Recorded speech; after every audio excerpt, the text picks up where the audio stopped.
Em nome do Pai, do Filho e do Espírito Santo. Amém. Vinde, Espírito Santo, enchei os corações dos vossos fiéis e acendei neles o fogo do vosso amor. Enviai o vosso Espírito e tudo será criado, e renovareis a face da terra.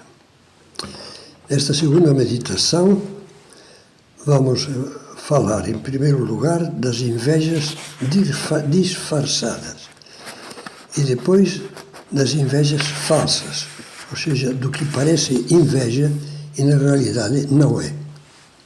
Comecemos pelas invejas disfarçadas.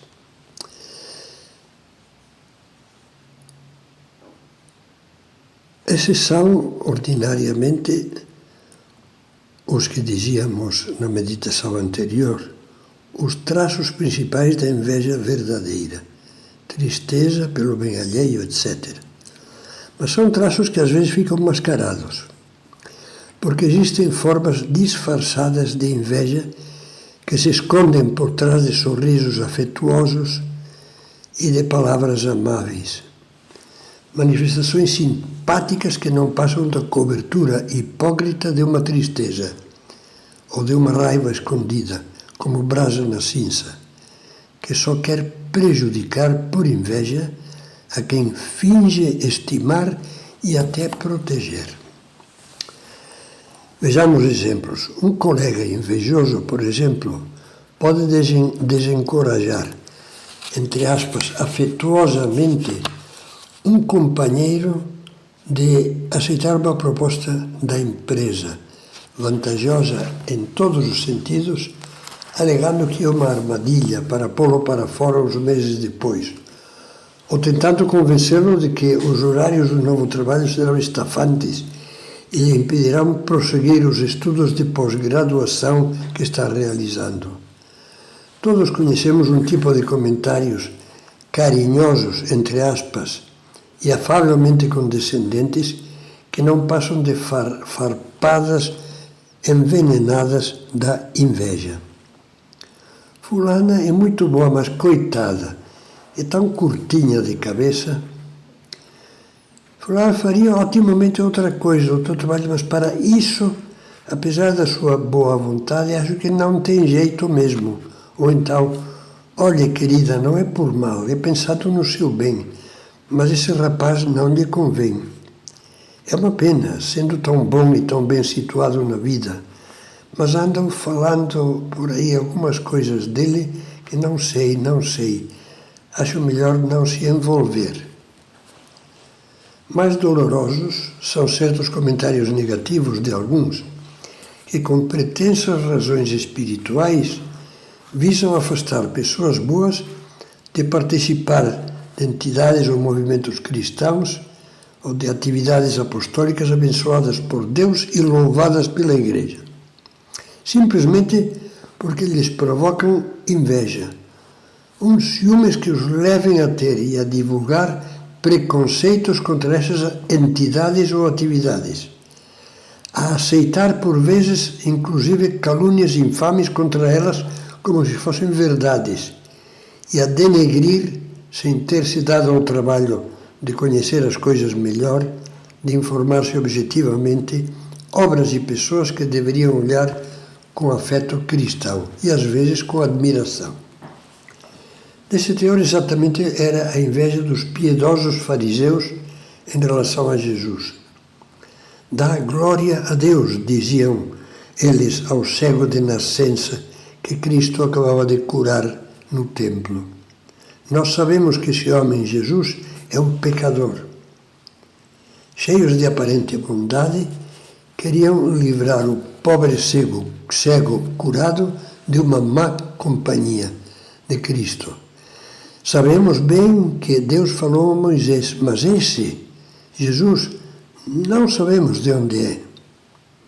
Não faltam hoje em dia, infelizmente, bons católicos que experimentam dolorosamente na carne a queimadura dos falatórios invejosos dos piedosos caluniadores.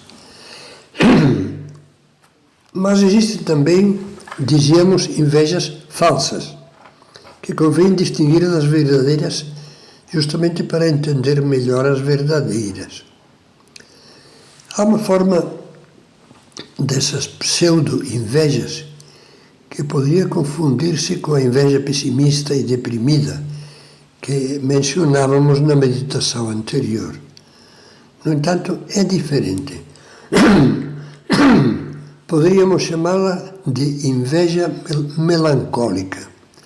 São Tomás de Aquino, sem lhe dar esse nome, a descreve bem. Pode-se ter tristeza diante do bem alheio, não porque o outro possua esse bem, mas apenas porque o bem que ele tem nos falta a nós.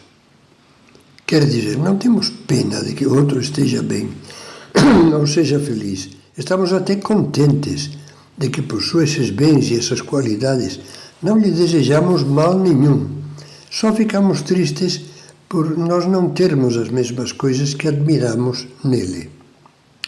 Essa tristeza poderia tornar-se maligna se descambasse para o desânimo, a falta de fé e de esperança, o complexo de fracasso, mas em si mesma pode ser até louvável, na expressão de Santo Tomás, se for uma aspiração mais do que uma tristeza amarga.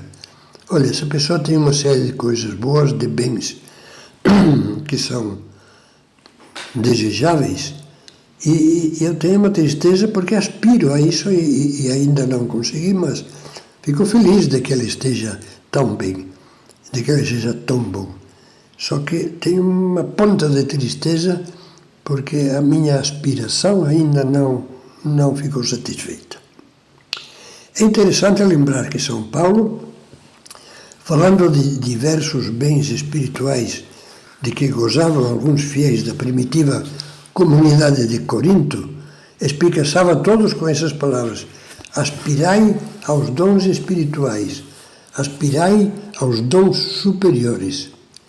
É evidente que não recomendava a inveja, recomendava sim a virtude da emulação, como diz a teologia, que é a qualidade dos que se deixam incentivar pelos bons exemplos dos outros e aspiram honestamente a imitá-los. Isso não só não é um pecado de inveja, mas é uma virtude, a emulação.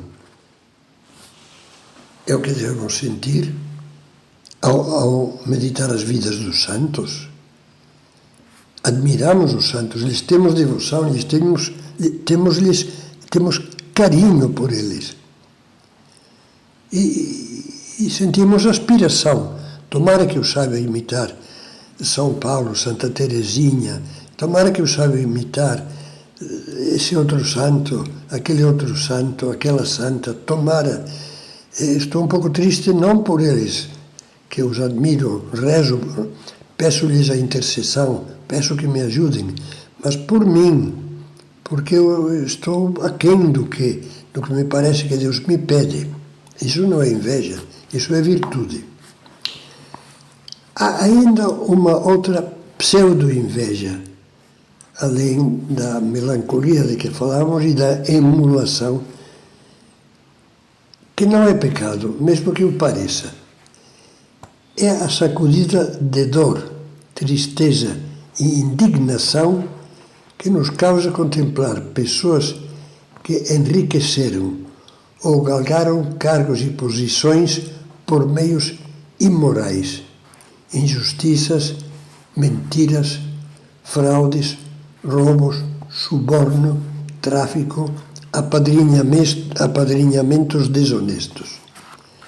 Trata-se, como na inveja verdadeira, de uma tristeza diante de um bem alheio. Ficamos tristes porque alguém conseguiu determinados bens, mas na sua essência essa tristeza nada mais é do que a justa indignação contra o mal e a injustiça.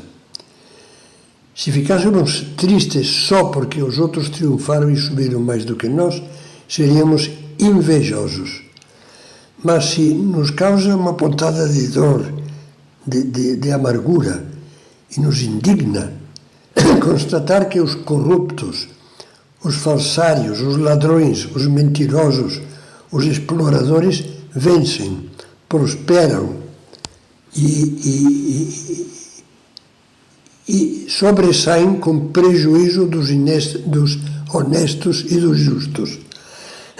Então, não estamos pecando por inveja, mas estamos tendo a virtude do zelo, que nasce do amor à verdade e ao bem.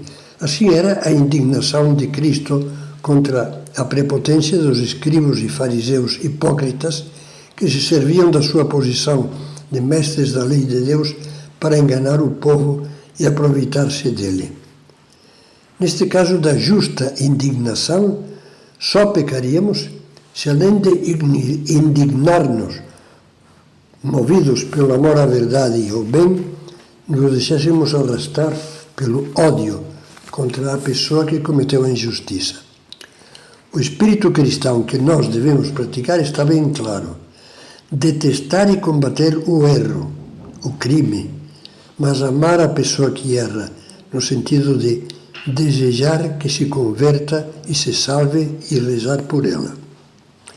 Em suma, as pseudo-invejas que acabamos de examinar têm como denominador comum um autêntico amor ao bem.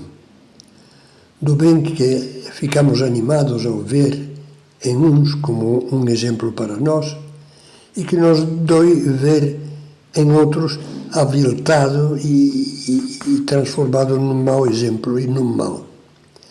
Nada disso se dá com a inveja ruim, com a inveja verdadeira. Em vez do amor ao bem e à perfeição, o invejoso tem amor à glória e à exaltação pessoal. É um egoísta. Em vez de benevolência para com os outros, tem ânsias de derrubar aquele que lhe faz sombra. E em vez de arder no zelo contra o mal, consome-se em ódio contra o bem.